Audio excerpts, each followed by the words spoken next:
or year 13 questions, right? Pragnya, hello. William, hi. We are just starting the first question, so please have a look, start reading it. Remember in year 13 you have sequences and series. There are very few things that are new compared with GCSE because you have seen arithmetic sequences and geometric sequences before. It's just the questions can be a bit more difficult to understand, yeah, but not really. It's a few formulae, really. So let's start. A boy saves some money over a period of 60 weeks. He saves 10p the first week, 15 in week 2, 20 in week 3, and so on until week 16. Yeah, his weekly savings are an arithmetic sequence, and we have to find how much he saves in week 15. Be careful with these questions because sometimes they are going to ask you one term, then sometimes they are asking you the sum. Yeah, Kwasi, hello. Yeah, we are starting with the first question. So please read carefully. What are they asking me? A15 or the sum of the first 15 terms? Who can tell me? A15 or sum? What do you think, Rex?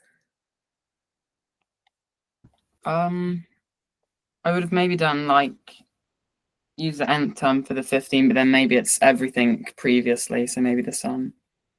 If it was everything, I think they would say something like find how much he says up to week 15. I imagine they would say something like up to week 15 or in total or something like that. So if they just say in week 15, that means just A15. Yeah. So please be careful of, because in these questions it's typical that they ask you one thing or the other and sometimes it's not clear. Yeah. So we know A1 is 10, A2 15, A3 20. So we have an arithmetic sequence. The difference is 5 and we need A15. Remember the general term because we don't want to write the first 15 terms like you did sometimes in GCSE questions. We need to remember the general term. Do you remember the general term of an arithmetic sequence? Does someone remember? The AN? The AN is A1 plus M minus 1 D. It's very easy to deduce if you don't know, if you don't remember, yeah? So A1 is A1, A2 is A1 plus D, A3 is A1 plus 2D, and so on. So it's always A1 and M minus 1 D. Yeah, so if you don't remember, you can deduce it. So we need A15. A15 is going to be A1 plus 14 times the difference, and the difference is 5. Yeah. Hello to everyone that joined slightly later. We are just doing mixed questions, and this is the first one. We just started. So 10 plus 14 times 5, the 15 term is 80. Yeah, so the week 15, he saves 80 pence. Yeah. Then the boy's sister also saves money each week on a period of M weeks. She saves 10p in week 1, 20p in week 2, 30p in week 3. So again, it's an arithmetic sequence, but instead of adding 5 pence every week, we are adding 10 pence. So we have a new sequence. I'm going to clean this, where A1 is 10, A2 is 20, A3 is 30, and so on. Yeah, arithmetic, but the D is 10. And it says it saves a total of 63 in the first M weeks. This is the sum, or this is the term? It's the sum. Is the sum, Lizzie? Yeah, perfect. Because they say a total, and is what I meant here. So here I would say up to week 15, or maybe in total in the first 15 weeks. So keep an eye on that. So the sum of 15, no, we don't know the weeks. We know that they are M. We know is 63, and we need to know. We need to show this thing here. Be careful. Have I written this correctly? Is the sum of these terms 63? Who can see the problem there?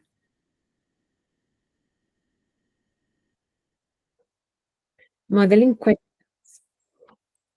questions, be super careful with the units, because in most of them there is something, yeah? What is wrong about the equation that I've written? So as the sum is going to be 63. If I add these terms, m terms of this sequence, will I get 63? No, you won't. What I get? That should be you got 60. Not necessarily. Sorry, what is the problem? 63 is in pounds, while the other numbers are in pence. Exactly. So my sum, if I start to add a 1, a 2, a 3, I will have pence. So my sum will be 63 and 6,300. Yeah, be careful, because if not, you're not going to get this equation. How do I get that equation? I know that the sum of n terms of an arithmetic sequence is in the formula booklet. Don't worry. I don't know if I have it here. Yeah, the sum, you have the formula in the formula booklets. Yeah, you don't need to remember. So it's going to be m divided by 2, first term multiplied by 2, so 2 times 10, plus m minus 1 multiplied by the common difference, that in this case is 10. Yeah, this is, I'm going to divide everything by 10, and I have m 10 plus, and I'm going to expand this bracket. So 5m minus 5, 5m minus 5. So this is going to be m 5 plus 5m. Yeah, that's the sum. And this is going to be equal. I'm going to factorize the 5 again outside too. So 5m, m 1 plus m is going to be equal to 6,300. Yeah, not 63. Be careful with the units in the modeling questions. So this means that m 1 plus m is going to be 63 divided by 5, which is 1,260, and this is 30 times 36. Yeah, this is, yeah, exactly that. This part is 4 marks, and the only thing I think you can make the mistake is writing 63. So if you write 63 here, you're going to get 12.60, which is not the product of 35 times 36. Yeah, so be careful. And then hence write down the value of m. Value, just one. We are going to solve that quadratic. So if we expand that bracket, so this quadratic, if I expand that bracket, I have m squared plus m minus 1,260. I'm not going to waste time solving it, so I'm going to do it with a calculator very quickly, and then we decide what answers we choose. Yeah, so 1 and minus 1,200, I get a 35 and minus 36. M is the number of order, so it cannot be negative. Yeah, so I get m is 35 or minus 36. So I'm going to pick the 35. So she needs 35 weeks to save 63 pounds. Yeah, is it clear? Everyone? Yes? Questions? Nothing? Okay, then let's do the next one. This one. This is a proper differentiation year 12 question. So if you haven't seen differentiation yet, I hope you have, because we are kind of late in the year. Maybe you find it a bit difficult, but don't disconnect, because you will get most of it. So we have the sketch of this curve with this equation. Yeah, e to the power of x root 3 sine 3x. Yeah. And we have to find the x coordinate of the turning point P on C. So this one. So we have like 2 turning points. Well, 3, because this looks like point of inflection, but they're asking us this one, right? So we have and give the answer to as a multiple of pi. Yeah, 6 marks. For any question where I have to find the turning point, I'm going to do the same. I'm going to differentiate and make that equal to 0. I have a product. In year 13, you learn the product rule for differentiation. So if your function is the product of 2 different functions, the way of derivating that is we derivate the first one and we multiply by the second, and we leave the first one and multiply by the derivative of the second. Yeah, that's the product rule if you haven't seen it. So that's what we are going to use. We are going to derivate this one, multiply by sine 3x, and then we are going to derivate this one, multiply by the other one. Let's going to do that, and then we will make that equal to 0. Can someone help me to differentiate this function? Has someone that has seen year 13 differentiation?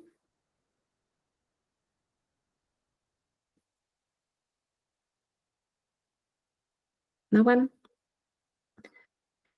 Come on, don't be shy. Derivative of e to the power of x root 3.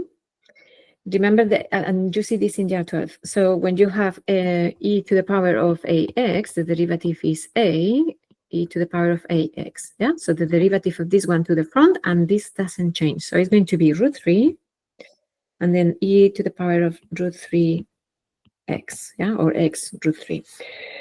Multiply by the second, like it is. I don't differentiate, yeah?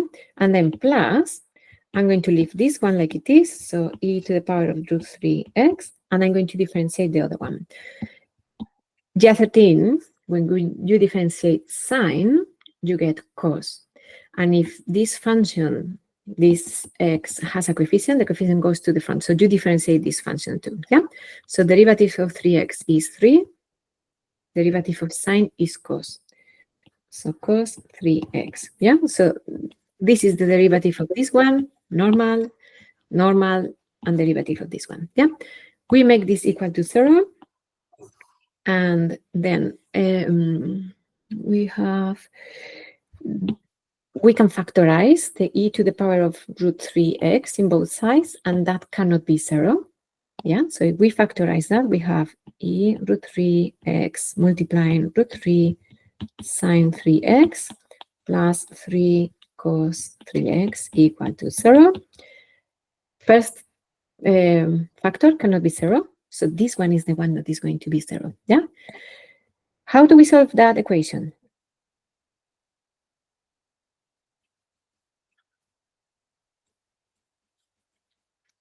Who can tell me? Kwasi, what would you do? Sorry, someone raised the hand. Who raised the hand?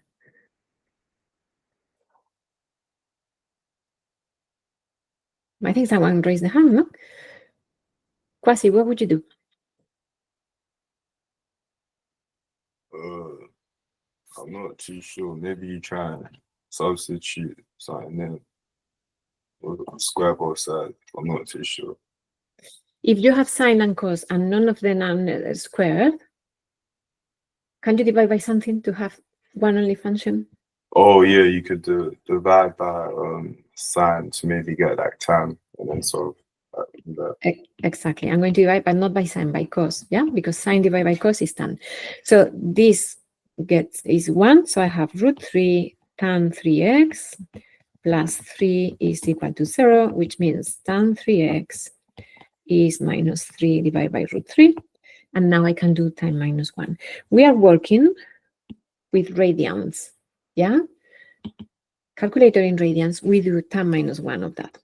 So that means that 3x, let me check that the calculator. Please, every time you use any trigonometric functions, check what is your calculator in, yeah? Because we keep changing between radians and degrees, and if you get the wrong unit, you're going to get the wrong answer, yeah? So this is minus 5/3. 3x is minus 5/3. Is this one the answer that I'm looking for? What do you think? It's a negative value, and I'm looking for a positive one. So I know that P is in the positive side, but they specifically say the positive side. So what is the next value? You can use the cast diagram or the circle or the graph, whatever you want. The next value that has the same tan.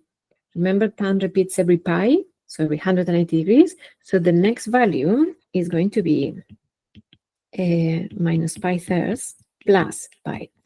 And this one is 2 pi thirds.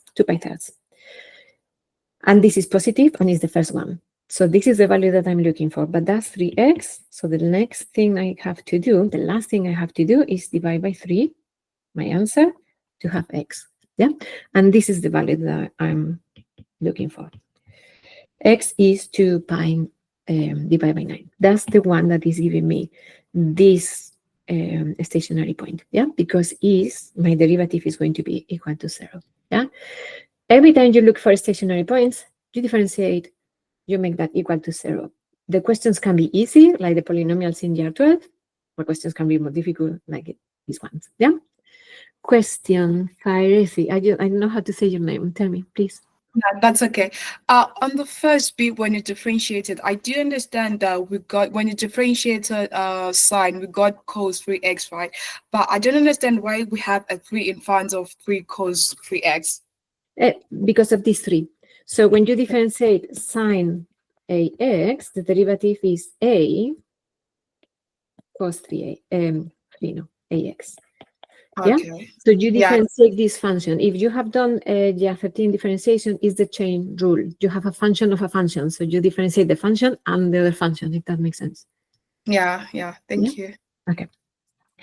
And that's it. That's the first part. Give your answer as a multiple of pi. So we have given the answer as 2 multiple of pi. So this one. Then B, find an equation of the normal to C at the point when x is 0. So here, normal, I have the tangent, and the normal, remember, is just perpendicular to the tangent.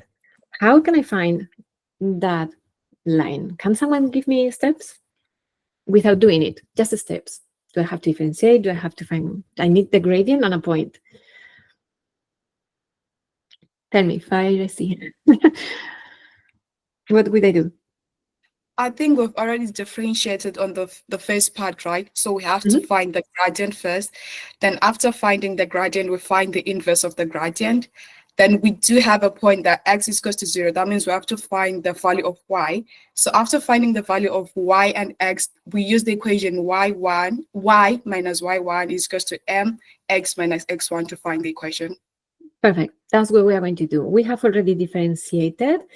This is my my function differentiated. Yeah, I'm not going to make it equal to 0. Now I need to find the value. So let me make some space. So this is my derivative. It's giving me the gradient at any point. So when x is 0, my gradient is going to be e to the power of 0 is 1. So this bit is 1. And I have sine 0 is 0, cos 0 is 1 times 3. So I have 0 and 3. Yeah, so 0 plus 3. So my derivative is 3. That's the gradient of the tangent. So as Fairesi said, the gradient of the normal is going to be negative reciprocal. And I know one point. It looks like when x is 0, the y is 0. Yeah, it looks like it passed the origin, but just in case, I would check. Yeah, so when x is 0, we have the function here. When x is 0, sine is 0, so y is going to be 0. Yeah, so I would check those things. So the point when x is 0, the y is 0. Really is the point 0, 0. So we are going to use this equation. Y minus the y of the point is the gradient, brackets, x minus the x of the point. So y minus 0 is the gradient, x minus 0. So our equation is y minus 1/3 of x. You can rearrange in different ways. You can change the signs, put everything together, multiply by 3, wherever you want, but they are not asking you to write in any particular way. I wouldn't waste time. Yeah, even if these numbers are different. So imagine you have 2 and 5, and it looks even worse because you have the brackets and everything. If they don't ask you to write in a particular way, because sometimes they say write in your answer this way, or write in your answer this way. Then if they say that, you have to get all the marks. If not, don't waste time. Yeah. Is the question clear? I think it's going to be a bit confusing if you haven't done differentiation in year 12, but this is a simple rule that you use every time you have two functions multiplied together. Yeah, this is how you differentiate. It's not in the formula booklet. You have to remember. Is all good? You have any question? No? Okay, more. This one, super typical question. It's modeling with differentiation, so it's maximum and minimum problem. A manufacturer produces pain-relieving tablets. Each tablet is in the shape of a solid circular cylinder, so this one, base, radius x, height h, like is in the figure. The volume of the tablet is 60 millimeters cubed, and we have to express h in terms of x. Please do it before I do, because I think this bit is easy. We have to express h in terms of x. And how are we going to connect them? With this information, yeah? So please try to do it.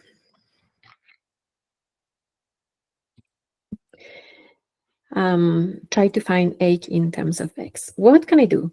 Can someone tell me? Dan, hello. We are doing like the third question, but the recording is going to be later available. So what can I do? I know the volume of a cylinder, remember, is the area of the base multiplied by the height. So the area of the base, if the radius is x, is pi x squared, and then multiply by h. That's the volume. And I know this is 60. How I'm going to write h in terms of x? Like this, yeah, 60 over pi x squared. That's the first thing they asked me. Yeah, it's quite simple. It's just 1 mark. Then show that the surface area of the tablet is given by this equation or this expression or this formula. The questions usually start with this part. So this is unusually scaffolded. They don't ask you usually that part. They ask you straight away, find the expression for the surface area, for example, right? So how do I find this one? What can I do to find that expression? If I write an expression for the surface area, it's going to be in terms of x and h. And you see here that I only have x. So what I'm going to do is to write an expression for the surface area, so the side, the top, and the bottom, in terms of x and h, and then use this bit to eliminate h. Yeah? So let's go to do it. Please, surface area of the cylinder. Surface area, they call it A, so I'm going to call it A. I have two circles, the top and bottom, so 2, and the area of the circle is going to be pi r squared, which is x squared, yeah? And then remember, when I open, I have a rectangle, and the rectangle is going to be h, the height. So when I open, I have this h, and this is 2 pi r. Yeah, the length of the circumference.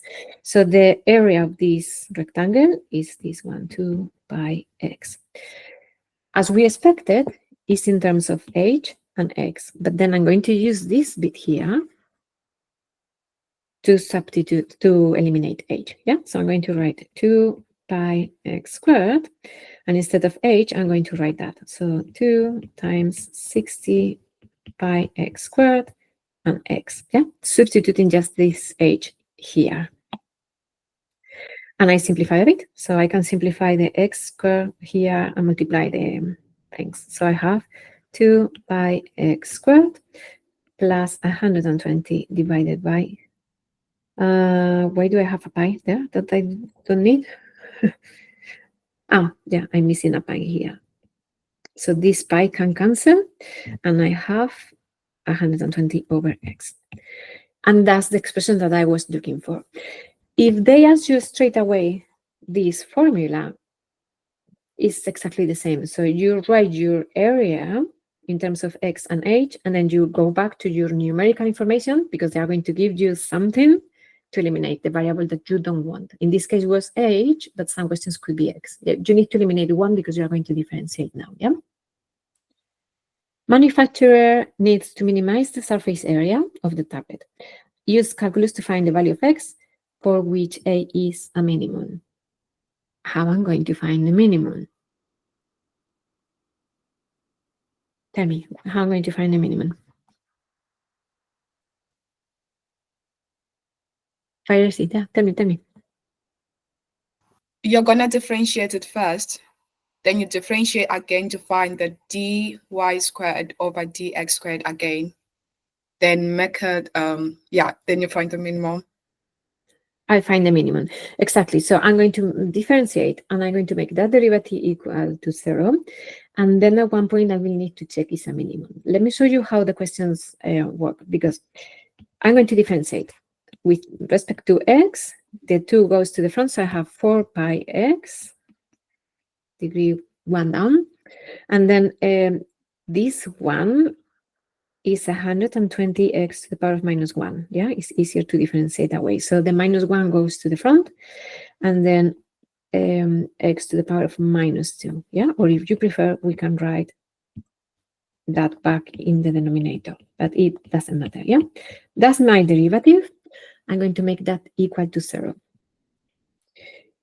If you leave the equation this way and you make equal to 0, sometimes it's difficult to see. So it's better to bring the x squared to the denominator, because that very quickly you realize that you have to multiply by x squared to solve the equation. Yeah, let's multiply by x squared.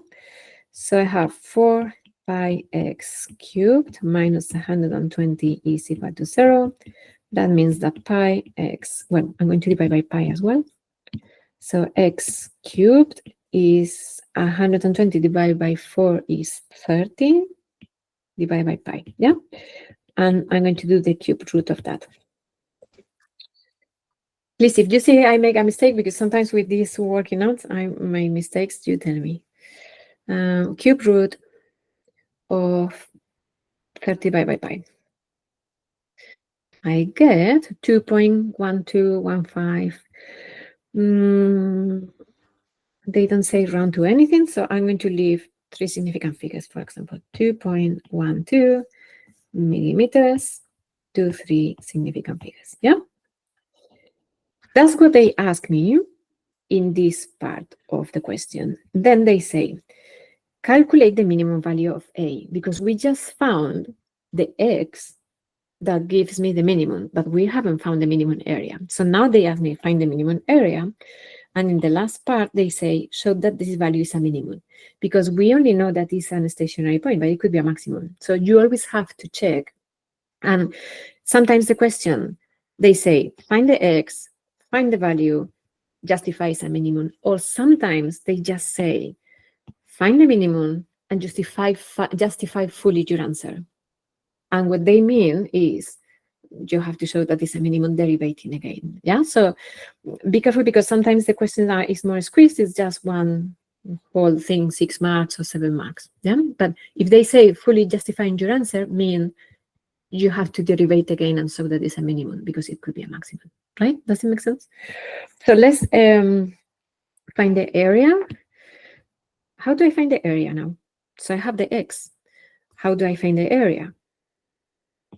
Substituting the x here, because I have a formula for the area. Yeah, so area is going to be 2 pi x squared. So the area is going to be 2 pi 1.21 squared plus 120 divided by x, that is 1.21.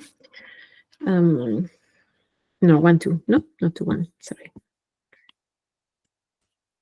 1, 2, 1, 2.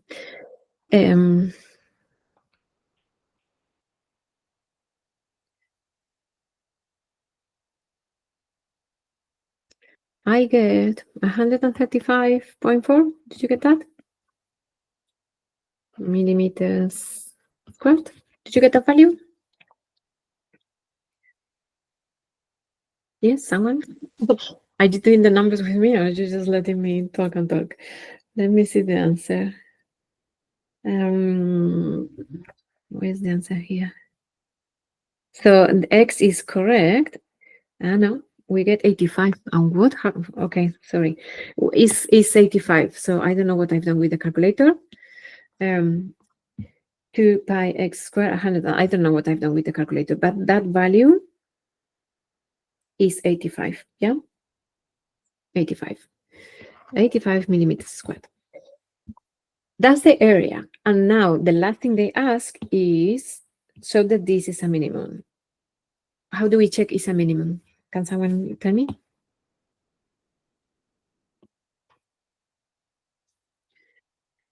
We differentiate again, and it's a minimum if the derivative is positive. Yeah, so we differentiate again.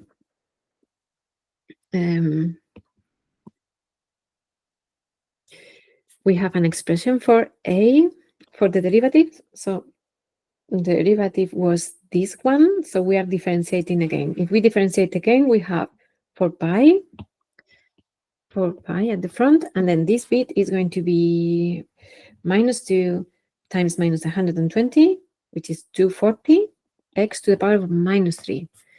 240 x to the power of -3. We substitute x by the value that is giving me the minimum or the maximum, and everything is positive.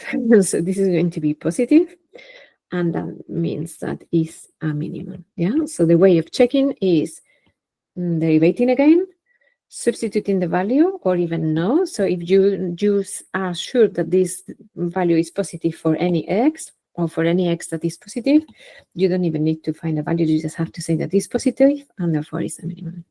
And that's it. Yeah. Quite typical modeling with differentiation question. Yeah. Is it clear? Just super quiet today. Do you have any question? Is all good? Okay. More. Let me show you another one. As we learn how to differentiate a product, just a team differentiation, I'm going to do another question, similar question. So we have a curve with this equation. We have to find the derivative. Remember the rule. So if my function is u times v, the derivative is derivative of the first one, derivative of the second one. Yeah. Please try to do it before I do it. We don't need to find the maximums or the minimums this time. We need just to differentiate. Yeah.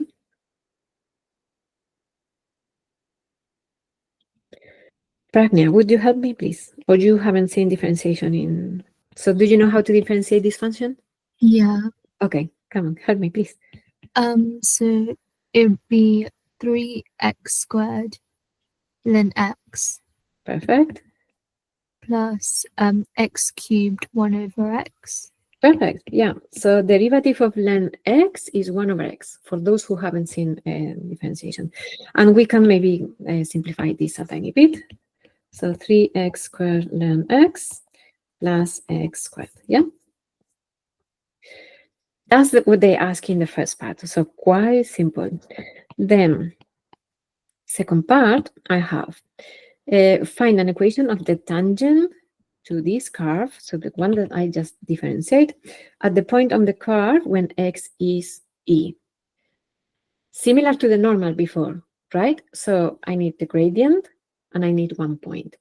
I have the x of the point, I will need to find the y. So I'm going to find it in a minute. The gradient, I have just differentiated the function. So the gradient when x is e is this function when x is e. Yeah, so my gradient is going to be my tangent function or my derivative function when x is e. So I have 3 times e squared ln e plus e squared. Yeah, so x is e. Yeah, because I'm finding when x is e. Ln e is 1. If you don't remember, you can even do with the calculator. So you have 3e squared plus e squared is 4e squared. You cancel the e squared like if it was x squared, yeah? I have 3e squared plus 1 more is 4e squared. That's the gradient. We need the y. Where do I get the y from? From my function, right? This is giving me the y. So the y is going to be e to the power of 3 ln e. And ln e is 1. Yeah, so it's e to the power of 3. Yeah, it's e to the power of 3 ln e, and ln e is 1. So my point is, or my equation is y minus the y of the point, gradient x minus the x of the point. So y minus e cubed, so the y of the point, is going to be the gradient, which is this one, 4e squared, x minus the x of the point. Do I need to write in a different way? No. They say only find an equation of the tangent. So that's the equation of the tangent. Yeah, I don't have to do anything else with that. Is it clear? I think it looks a bit more difficult than it is when you see the lens on the point that is x equals e, but it's really not difficult. This tangent intersects the x-axis at the point A. So we have a straight line, we know the equation, and they say intersects the x-axis at the point A. Find the exact value of the x-coordinate of point A. So I have my axis on a straight line. It cuts the x-axis at A. What I'm going to do to find that x-coordinate? Tell me. Fairasi, tell me. I think when it intersects the x-axis, that means the y value is going to be 0. So I think we can substitute the y value, which is equal to 0, into the equation that we have for the item 1 to get x coordinate. Exactly. That's what we are going to do. We are going to make in this equation the y equal to 0. Yeah. So for the second part, we are going to go and make y equal 0 in this equation. So we will have minus e cubed 4e squared, and we need x, yeah, from here. So we can cancel a bit. We can cancel this, and we have minus e is 4x minus e. So minus e divided by 4 is x minus e. So x is going to be, e goes to the side positive, e minus e divided by 4, which is 3/4 of e. Don't divide, don't find decimals, unless they say giving your answer to 3 decimal places or something. It says even the exact value. It's quite typical that when you have your answer in terms of a square root or e or something, or ln, they ask you to give the exact answer, yeah? And this is my x coordinate, yeah?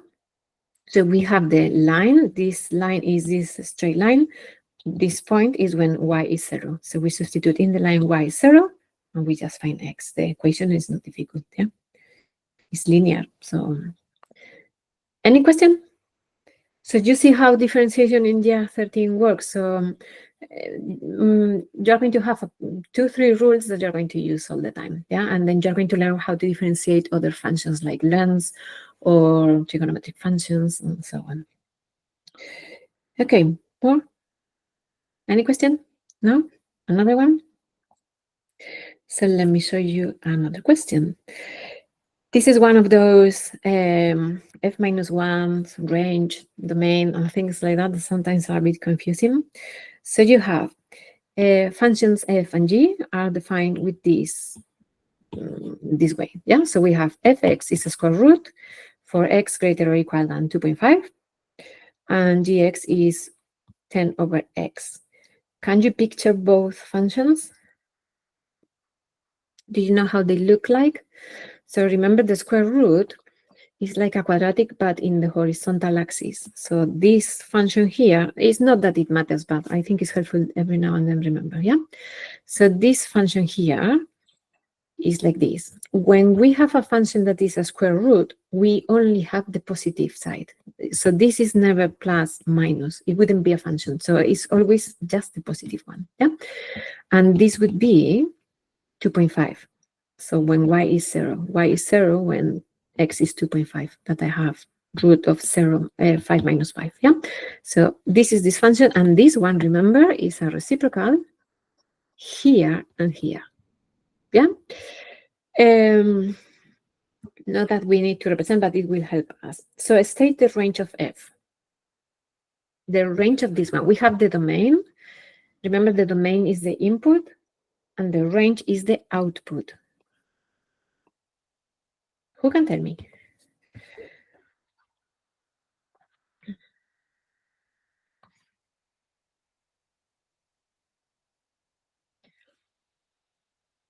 I don't know. Do you all have microphone? Rex, what do you think is going to be the output? We are working with this function. So where does that function start? You have to think about the y. Where does it start and where does it finish? Well, I think would it just go off to infinity? Yeah, and and where start does at it start? 0? In 0. Can it be 0? I think so. Yes. Yeah. Yeah. So when x is 2.5, this is 0. So I'm going to include the equal. Yeah.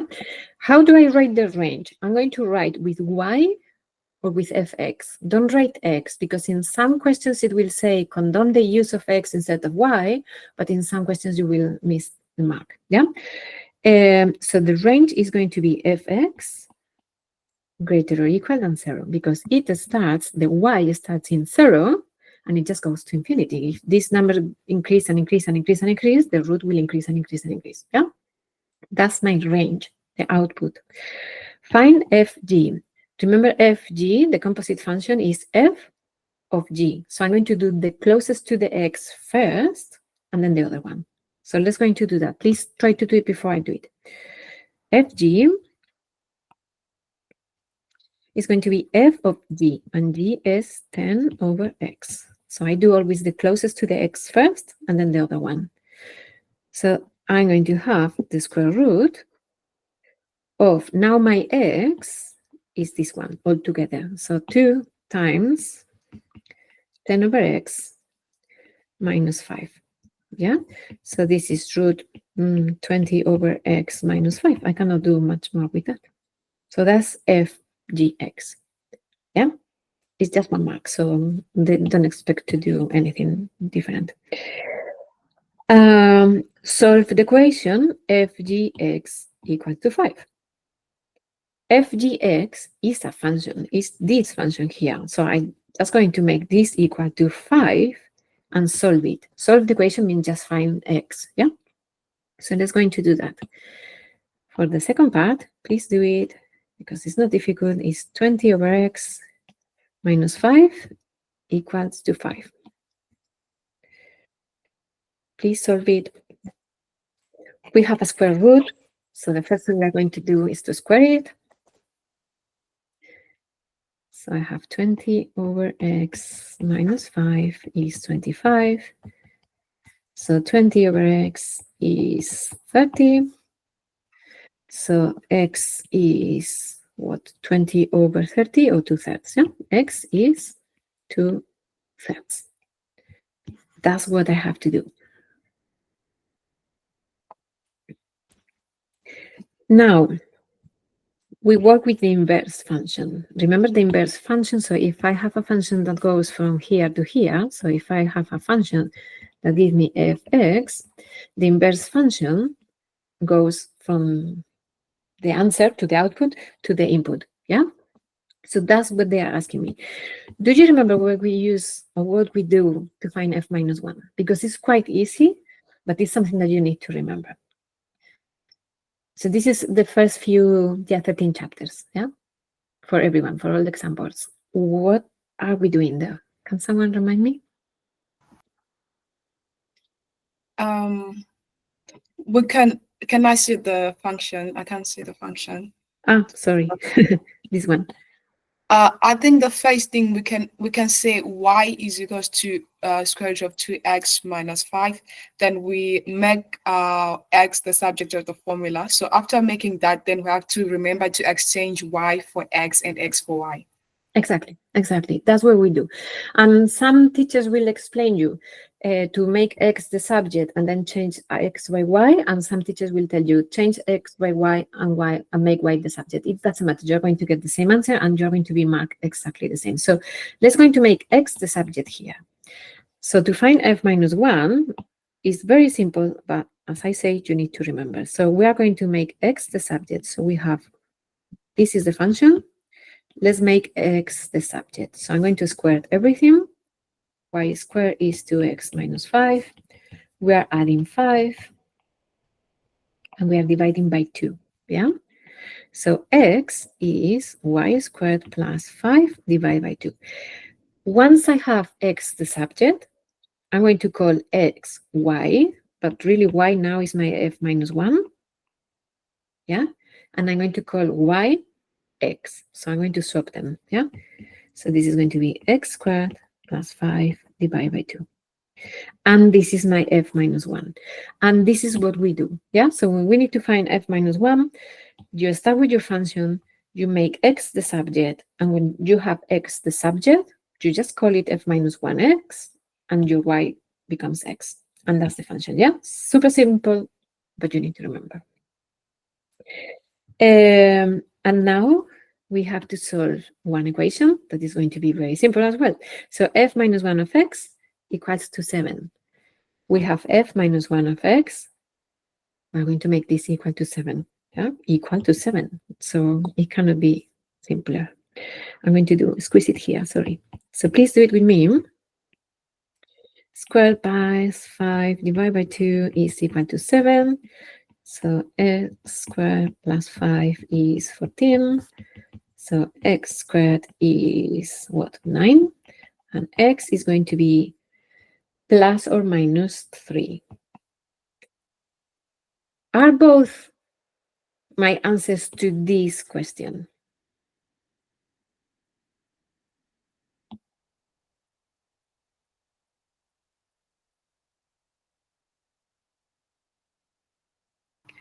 No, Why not? because we've been taught that our x value should range from 2.5, so the negative value is not considered. Exactly. Exactly. Be careful because this function, so f minus 1 of something, it comes from here. And I think, well, the easiest way is just thinking that x must be greater than 2.5. Yeah. And so that means that the 3 is okay, the minus 3 is not okay.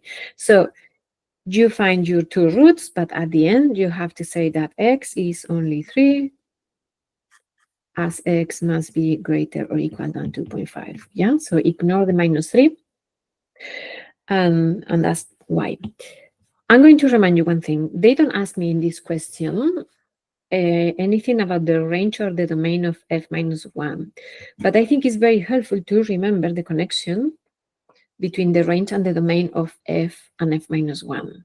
Yeah, for f, this is the domain, is the input. Yeah, so this is the domain of f.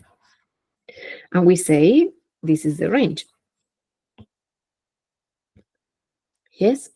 If they ask you here, they don't, but if they ask you the range and domain of f minus 1, remember please that the domain of f is the range of f minus 1, and the range of f is the domain of f minus 1. Because that's very helpful. It's going to help you a lot in lots of questions. The domain of 1, between f and f minus 1, the domain of 1 is the range of the other, and vice versa. Yeah, so it's not that they ask you, but just in case. Is the question clear?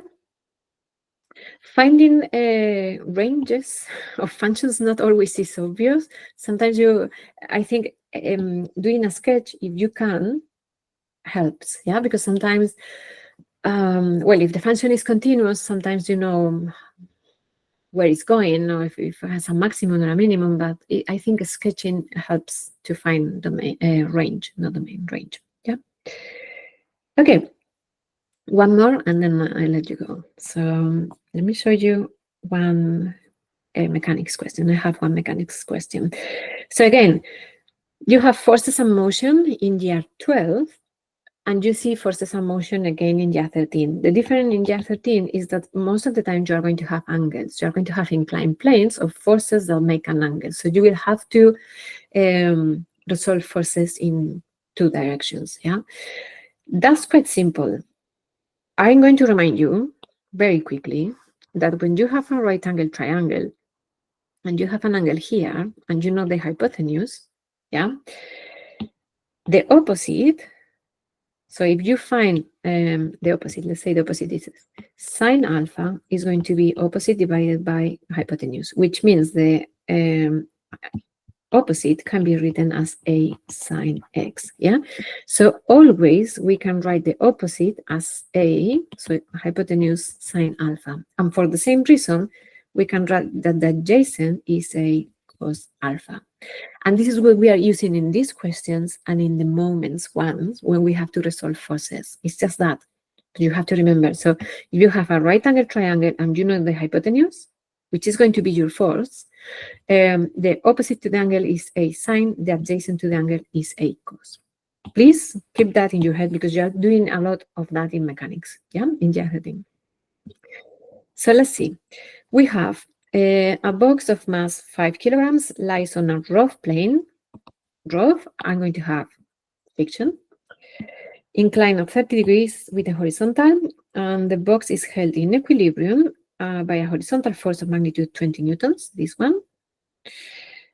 The force acts in vertical plane containing the line. The box is in equilibrium and on the point of moving down the plane. This sentence is key for a couple of reasons.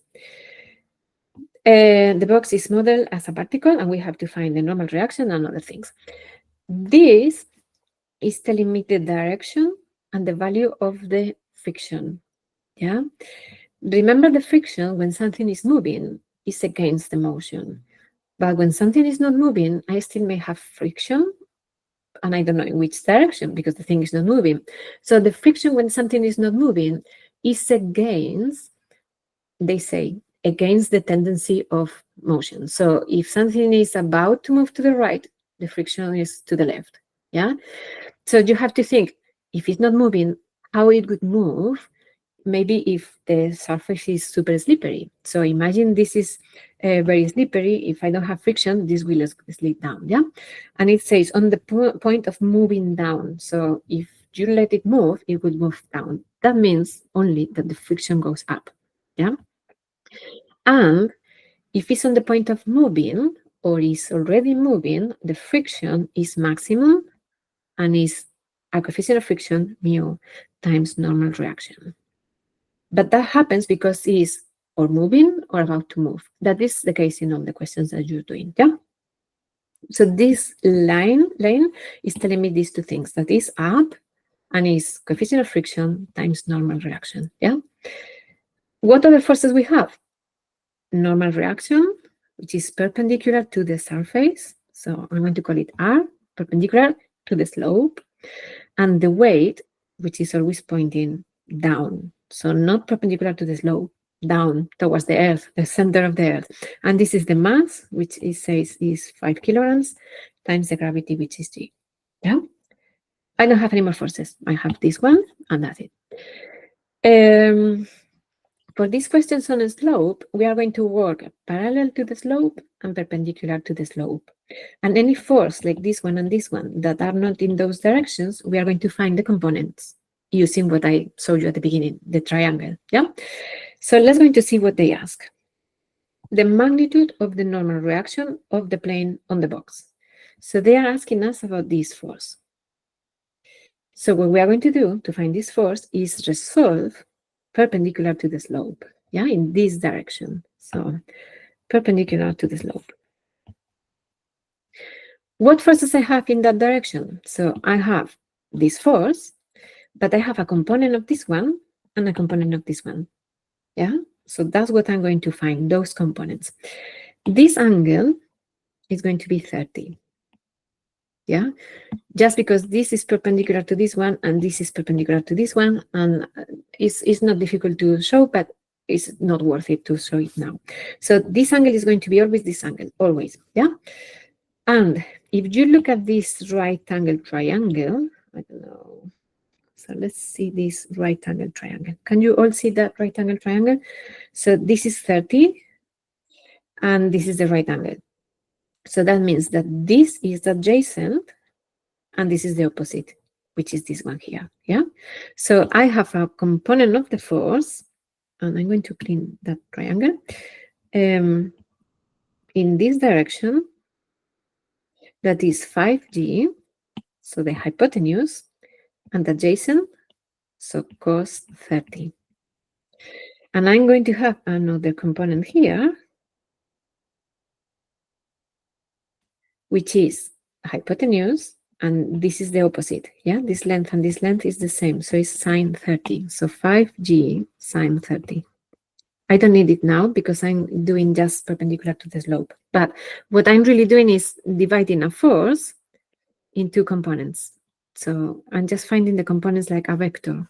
Yeah. So, and I eliminate this force and I just use these two. Yeah. It's just that. And I'm going to do the same with this one. So with this force, I will have one component in this direction towards the box or the thing, and one component here towards the box again. So it's going to have this force is going to have these two components. This is 30. This is 30 because they are alternate angles. Yeah. So this angle is 30. So this force is going to be 20 and the opposite. So this side and this side are the same. It's a rectangle. So this is going to be 20 sine 30. And the other one, this one, is going to be 20 cos 30. If one is sine, the other is going to be cos. I know the drawing is messy, but now I have all my forces. If I resolve in this direction, it's in equilibrium. It's not even moving, yeah, in that direction. So the forces pointing against or in one direction are going to be equal to the forces pointing in the other direction. So I can say that R pointing that way, so if I resolve perpendicular to the slope, R pointing that way is going to be equal to the green pointing the other way and the pink pointing the other way. Yeah, so the blue equal to the green and the pink. Does it make sense? So 20 sine 30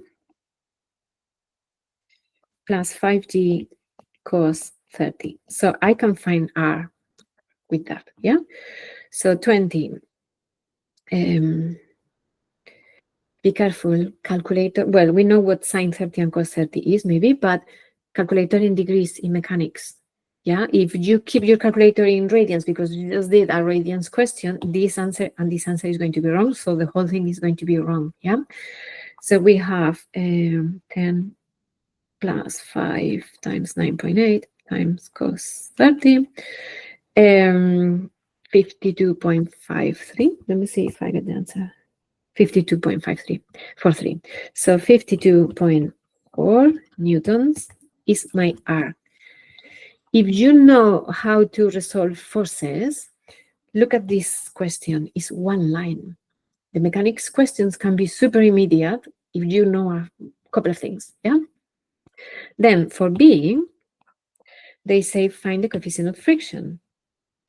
We know the friction is coefficient of friction times normal reaction. We need this coefficient. We know this one because we just found it. So we need to find the friction. So what are we going to do? Now resolve parallel to the slope. And it's in equilibrium again. So forces pointing up the slope is the blue and the green are going to be equal to the force pointing down the slope, which is the pink. Can you see? I know the drawing is kind of messy, but pointing up is the blue and the green, pointing down the pink. And from there, I'm going to find this one. Yeah, so let's go to write that. Resolving parallel to the slope, force pointing up the slope is friction plus the green one, so 20 cos is going to be equal to the force pointing down the slope, which is this one. So friction is this number minus this one. Yeah, I'm going to do all together.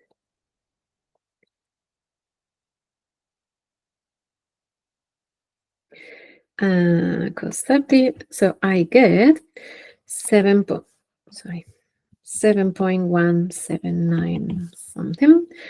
I go back to my equation and I know that mu is going to be this friction that I just found divided by the 52.4. Yeah.